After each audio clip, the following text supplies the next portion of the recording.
The Logitech G29 and G920 are both massively popular steering wheels that have really stood the test of time, but are they still worth it today? To answer that question, let's take a look at what the Logitech setup has to offer. On Amazon, the Logitech G920 and pedals are currently €235, and if you want to get the shifter in that bundle, it jumps up to €283. For that money, you're getting a wheel that can provide up to 2 Nm of torque, has 900 degrees of wheel rotation, has 15 buttons and a gear-driven motor. Some of these specs are good, and others not so much. 15 buttons offers you plenty of options for customization when it comes to mapping your buttons in game, and it also makes navigating menus a breeze. 900 degrees of rotation is also pretty respectable and should suffice for most users, except maybe for those playing the likes of truck simulators who may want more rotation, and some drift cars with extra lock also have more like 1080 degrees of rotation, but as I said, 900 degrees will definitely be enough for the vast majority of situations. However, some people may find 2 Nm of torque to be slightly lacking when it comes to force feedback strength,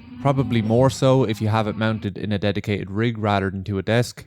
And perhaps more important is the fact that the Logitech wheel uses a gear-driven motor. A gear-driven motor is clunky and loud, and in comparison to some other types of wheelbase like a direct drive, it provides much less detail and feedback as to what's actually happening beneath the car on track. The pedals are okay, but I do rate the steering wheel slightly higher than the pedals. The accelerator does the job, but it can be slightly harder to be super precise with your inputs as it is quite a light pedal to press. The brake, it seems most people either love or hate. By default, it is quite hard to depress, which is great for modulation, but for some people it may be a bit too stiff. There are all sorts of workarounds and settings you can change though if the pedal isn't to your liking, so I wouldn't worry too much about that. The clutch pedal I actually quite like as it has a stiffer spring than the accelerator. Lots of people even choose to swap the accelerator and clutch springs to make it easier to modulate the accelerator pedal, especially if they don't really use the clutch pedal in game. The shifter isn't terrible, and in my opinion certainly does add a degree of immersion depending on the game you're playing, but I do think it's the worst part of the set. Once again, it gets the job done, but it lacks feeling and it certainly isn't awe-inspiring. The great thing about all of the Logitech gear though is that many people have modded it in various ways. So if you are the tinkering type a bit like myself, you might get a kick out of that. Sometimes retailers do run promotions where the shifter only costs about €20 extra, and it is definitely worth that, but at the standard pricing of about €40 to €50, I do think that there are probably some better alternatives out there, such as the cheap AliExpress style shifters, and while I haven't tried any of those shifters myself, they do seem to be rated more highly in general. The Logitech G29 and G920 wheelbases were released in 2015, but to this day I still think they're pretty good value for money overall, especially at sale prices, and there are plenty of second-hand sets you can pick up pretty cheap if you're happy with used equipment. If I was looking for a cheap way to get into sim racing, that's probably the way I'd go. The Logitech gear is pretty robust, so for the most part you should be able to buy second-hand with confidence. While the G920 and G29 may not provide the most immersive experience, I personally got hundreds of hours of fun out of mine for a few years before upgrading, and if you're worried about speed, it certainly doesn't stop some people from being super fast with it, with some professional sim racers still using it. I will say I did find it easier to tell when I was losing the rear of the car and stuff like that when I did upgrade to a direct drive. The good thing is there's never been a better time to get into sim racing with so many new brands and options emerging in the last couple of years, so if you are looking to spend a bit more, here are a couple of alternatives for you to consider. The Fanatec CSL direct drive wheelbase is personally what I upgraded to. It's a big step up in terms of performance and offers 5 Nm of torque, which is upgradable to 8 Nm. Fanatec have also just made their new quick release 2 system standard on all wheels, which is a big upgrade from QR1. Being a direct drive, you get much more feedback through the wheel as to what's actually happening with your car. The pedals also use more accurate hall sensors rather than the potentiometer offerings of the Logitech. However, there are only 2 pedals, and the upgrade kit for the load cell brake is an additional €140. Fanatec have sometimes gotten a less than stellar reputation in the past, but with Corsair recently taken over, the future is looking a bit more promising for Fanatec. The Mozart R5 is another good direct drive alternative, which offers 5.5 Nm of torque. It does cost even more initially, but the Mozart ecosystem is cheaper once you're in it if you want to buy additional steering wheels or other accessories. While I haven't used this one myself, the Mozart and the Fanatec are usually rated pretty similarly, and it's a common upgrade path for people going from the Logitech. But anyway, that's it for this video. Let me know your opinion down in the comments, and don't forget to like and subscribe. See you in the next one.